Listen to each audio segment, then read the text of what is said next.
ना शाशुघर लोके एपरिक पुओ विरोध कले निज पुओ को भी मारिबा को पछाऊ ना यौतुक लोभी परिवार सदस्य। भद्रक जिला बांशुड़ा थाना अधीन हरिचंद्रपुर ग्राम में देखा मिली एपरी घटना।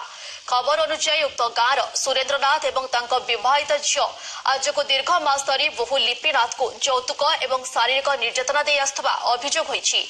तेबे गतकाली पुओ बहु घरे थिबा बेले शशुर घर लोके मिलिमिशि पुओ बहु को माड़ मारिबा सहित तांकर 8 मासर शिशु को छड़ाई नेथिले। एने श्रीकांत नाथ और तांकर स्त्री घंटेश्वर फांडी रे अभियोग करबा परे पुलिस घटनास्थल में पहुंची शिशु को उद्धार करने सहित आंबुलांस जोगे मेडिकल को स्थानांतर करथिले। एथिसह घटनार अधिक तदंत जारी रखिछि घंटेश्वर पुलिस। तो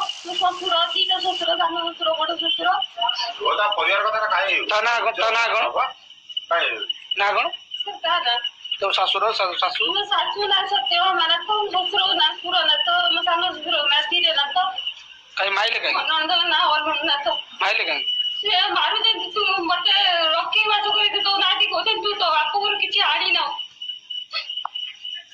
मोदी मु मच्चे सुनना रे तू किछि आड़ी ना तू एक रोई परिबनी बाहर जा बावर के तो वर्ष परिवार बावर के तो वर्ष रे यार गुटे गोटे वर्ष हे गेला